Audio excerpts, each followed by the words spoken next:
In the olden days, church buildings were built to make you look up. If you go to the old cathedrals of Europe, if you go to the National Cathedral in Washington, or to Duke Chapel at Duke Seminary, or to many of the great churches that have been built over the centuries, you'll notice that it looks like a terrible waste of space because there's all this room up above that's empty. But it's meant to make you look up, to look to the sky, to look to the heavens, to look beyond the everyday things that we look at every day. That's kind of a silly thing to say, wasn't it? Filled with stained glass to evoke the beauty of creation, and filled with space to make you think about something beyond your ordinary lives.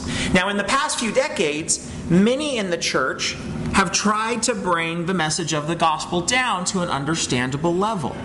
This isn't a bad thing or where anybody meant wrong. It's just a change in emphasis. We have, in order to make it relevant and more user-friendly, we've tried to make the idea of God something that's easier to see in everyday life. Now, this is a subtle change, but it's a very important change.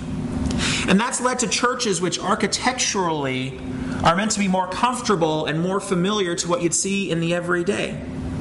Standard megachurch construction today begins with borrowing the blueprints from auditoriums and stadiums. And it minimizes the smells and the bells and all the religious ornamentation in order to make newcomers feel more comfortable. Now, I'm not being entirely critical of that. For many people, walking into a church building may as well be walking onto the international concourse at the Kuala Lumpur airport. It's a foreign land. And there's something to be said for taking into account the needs of newcomers and guests. However, at the same time, I think sometimes in our drive to be more comfortable and more familiar, that we have made our churches feel ordinary. And we've failed to lift people's eyes beyond that ordinary feeling. And so maybe there is some sort of balance that we need to strike, not only in how we build our churches, but more importantly, how we order our Christian lives, in which we meet people where they are, but we also broaden their horizons and help them to see where they fit in the grandeur of God's creation and grace. I think we failed at that as a church. If we don't, not this church individually, but as the big church. If we don't provide moments in which the ordinary has holes punched in it by the holy, then we're doing something wrong. If we're not illustrating for people some kind of visualization for where their place is in the mind and purpose of God, then we've missed it somehow. Let me draw a parallel for what I mean with a short video. This was produced actually by the American Museum of Natural History at the Smithsonian in Washington, and it's based off of the collected information that we have over 7 decades of studying modern astronomy and physics. And what I want you to know about this video is this video is actually spatially correct for how we understand the universe today. It is accurate to the best of our scientific knowledge, and it took months to take all of that knowledge and put it into video form by some of the best scientists in the world. Now, much like last week's video, it has small subtitles in it, so I'll read the subtitles for those of you sitting in the back who can't maybe see what they say. And it is a video for a planetarium, so it's got the planetarium music in the background. But here, in 3 minutes, in this next video, is our place, your place, and my place in God's creation. So let's show that video now.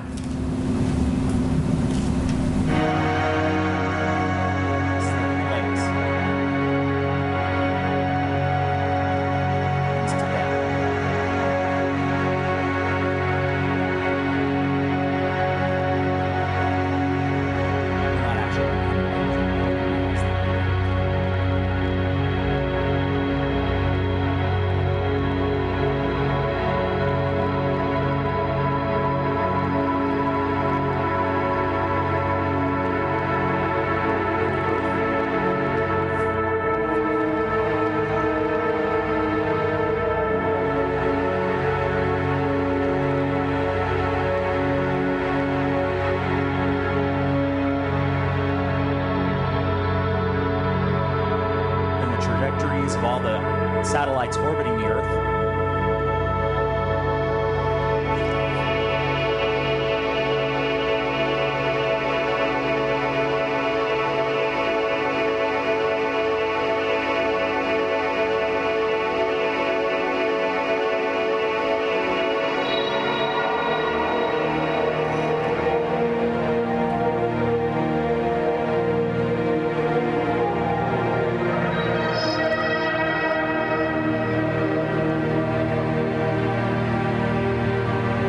millisecond out at light speed from the Earth. That's the moon's orbit.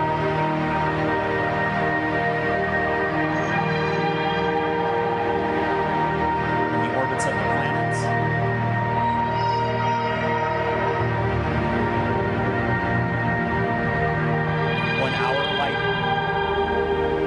Our solar system. 1 light day.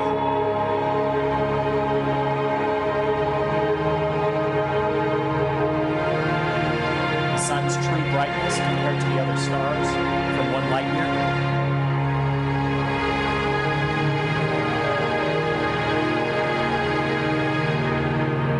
The extent of our first radio signals travel.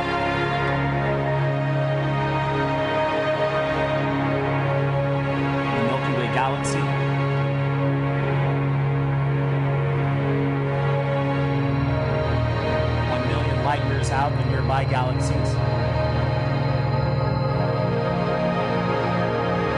All of the galaxies we've mapped so far.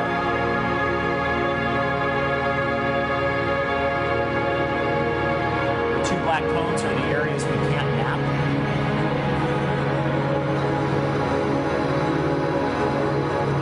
Quasars, the farthest objects we can see.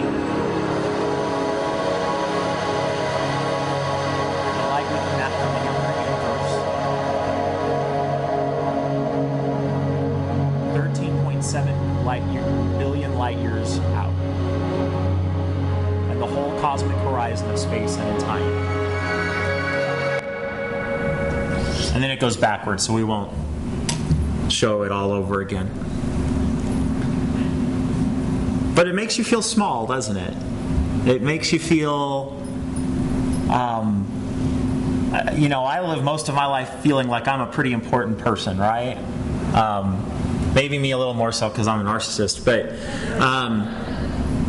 we're all kind of small. But that's where we fit in the universe. And that's our place in the vastness. And I actually believe that video has something to do with the story that we hear today in the scriptures. Because this story explains a similar truth through a young boy named Samuel and his mentor, the priest Eli. Because this is a story about broadening horizons. Samuel sees from his own small corner of existence where he fits in the vastness of eternity. He is awakened to the expansiveness of God's existence and the huge implications of what happens when God speaks into a person's life. And that is what we want to do as a church. Not to make others believe how we believe through manipulation or persistence, but rather to open people's eyes to the full richness of reality. And so we start off with this boy Samuel. He's probably 7 or 8 years old when this story takes place. Let's pause and consider that for just a moment. He's 7 or 8 years old. If you have ever heard it said that someone is too young or too old or too this or too that to understand God or to understand God's reality or to understand the voice of God, start by considering that Samuel is 7 or 8 years old and God is speaking to him. He is essentially what we would call him an apprentice to Eli, who is the high priest of Israel. Eli has had a good run as the priest, but he's old and his sons are very wicked and vicious people. They're not the kind of people that he would want to take over for him. So Samuel is Eli's last chance to leave a legacy of some kind. Eli is training Samuel how to be a priest, and among other things, Samuel is sleeping in the tent where the Israelites gather to worship the Lord. Now this sounds a little strange, but this was common practice at the time. Many people from all sorts of different religions in that era at that time believed that if you wanted to receive a vision from the gods or from the Lord, the God of Israel, then one thing you could do was go to a place of worship and sleep there because maybe God would speak through your dreams.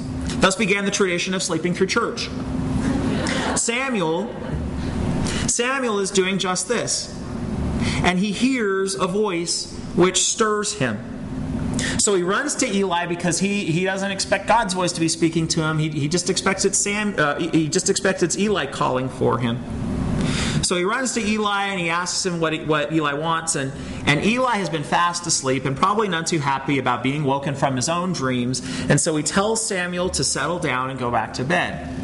Well, this happens again, and Eli sends him away. And it happens a third time. And finally, Eli begins to suspect that maybe Samuel is hearing from a higher authority than himself. Maybe God is speaking to him. So Eli tells him to go back to bed, and if he hears the voice again, to say, "Speak, Lord, your servant is listening." And so that's just what Samuel does. "Speak, Lord, your servant is listening." And God gives Samuel quite a vision.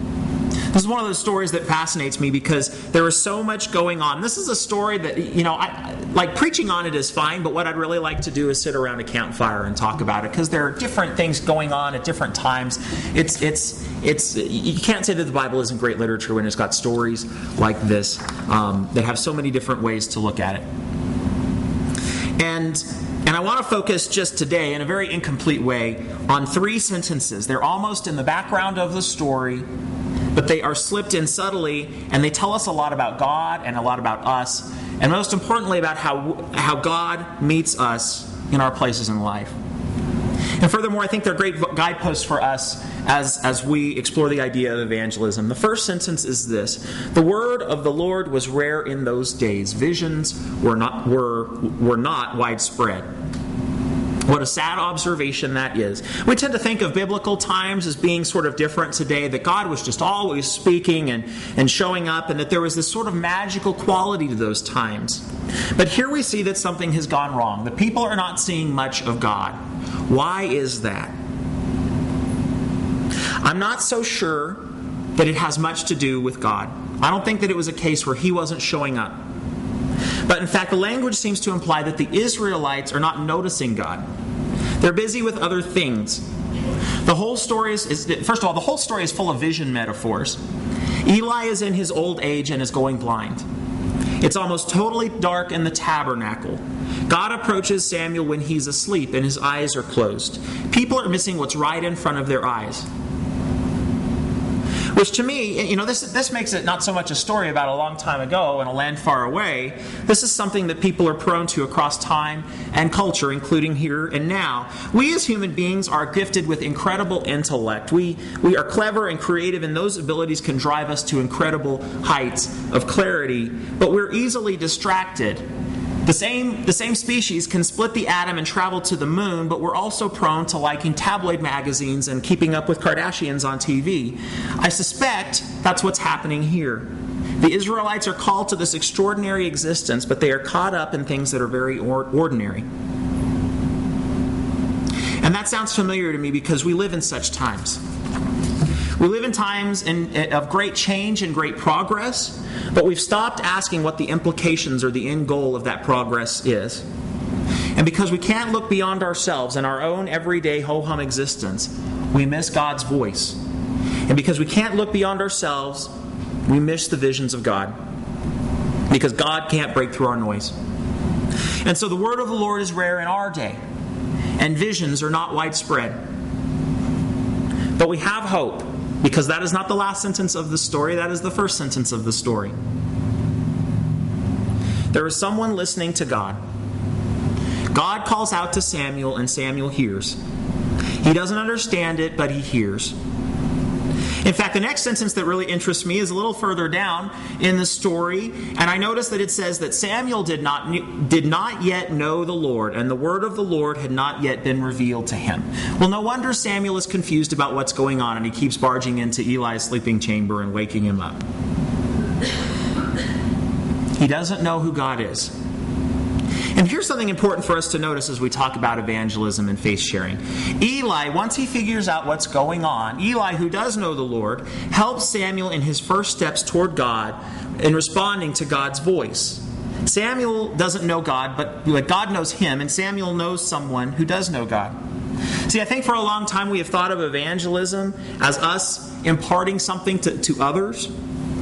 I'm a Christian and you're not, so I'm going to break off a hunk of my God knowledge and give it to you, and then you can believe like me. But this story paints a very different picture. Here, Eli is evangelizing, but he's doing so by revealing something that's already there. He is helping Samuel to understand how God is already working in him. So what if evangelism was more of a matter of helping others see the holiness that already exists in their lives? What if it was more a matter of us just helping them put the pieces together? Because it turns out the Bible is pretty replete with stories of people who don't know God, but God wants to know them. We need to get over the idea that God only speaks to and works through in the church crowd. What if faith sharing was more of a process by which we showed people where God is already looking to meet up with them? We as Methodists, we're actually supposed to really be sort of comfortable with this idea already. We believe that God is calling to all persons, that the voice of the divine is calling your name right now, and the name of the person next to you, and the name of your neighbor who goes to a different kind of church, and the name of your friend who is turned off by the ideas of church and God. God is calling to all of us. And if that's the case, we don't have to be great theologians or masterful speakers. All we have to be is an Eli who can take the time to listen and to perceive and to help Samuel do the same. God is calling to all of us. Now that approach takes a little bit of care and attention, but it's probably better than all the gospel tracts in the world. Here's what Eli does. He tells Samuel to go back to where he was when he heard the voice and to tell God that he's listening. That's it. That's as simple as it is. What if we saw faith sharing as helping our friends and our neighbors tune themselves into those moments where God may have been calling out to them to listen? And that brings us to the third all-important sentence in this story, at least for today. Because Samuel goes back to the tabernacle, he lays down, and when he hears that mysterious voice again, he says, "Speak, Lord, your servant is listening." Speak, Lord, your servant is listening. Can we say that together? Speak, Lord, your servant is listening. And one more time, as if we actually believe that it might be true. Speak, Lord, your servant is listening. I don't know where you are in life. I don't know what parts of your lives are going great and which parts are struggles. But I bet that there are moments where God is speaking to you. I have no way of knowing that. I just believe that it's true. And I just wonder, how would my life and how would your life be different if maybe we started each day by saying, "Speak, Lord, your servant is listening"?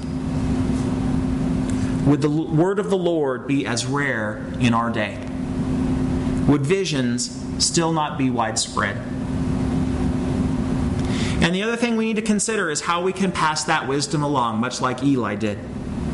Because God is calling out, and it is so sad that so many live utterly mundane lives because they've never thought to take the time to stop and listen. How can we gently intercede into the lives of the people we know and help them to see the places where God might be waiting for them? This happened for me just last Friday. I was at dinner at a few people's houses, and I got a text message, and I was rude at the dinner table and looked at the message. But I was glad that I did because it had a picture in it. A picture of a little God moment that's happening in our lives, and I want to show it to y'all right now because I'm kind of proud of it. That's my nephew, and he's going to be coming in September. And so this was the first 3D picture, the first 3D ultrasound that we'd gotten of him. And so, of course, I had to pass it around the table and get kind of excited about it and share that joy. And one of the ladies who was sitting at the table, this is a parent of one of my friends, they were in town, and she just looked at it and said, "Gosh, how can you not believe in God when you see things like this?" Which I was excited about this picture, but I hadn't thought of it that way. But in a split second, that made sense. That was a moment of evangelism from her to me, where I was able to see a little picture of the divine that's happening in my family's life. Speak, Lord, your servant is listening. We need to point those moments out to people more. We need to get better at that.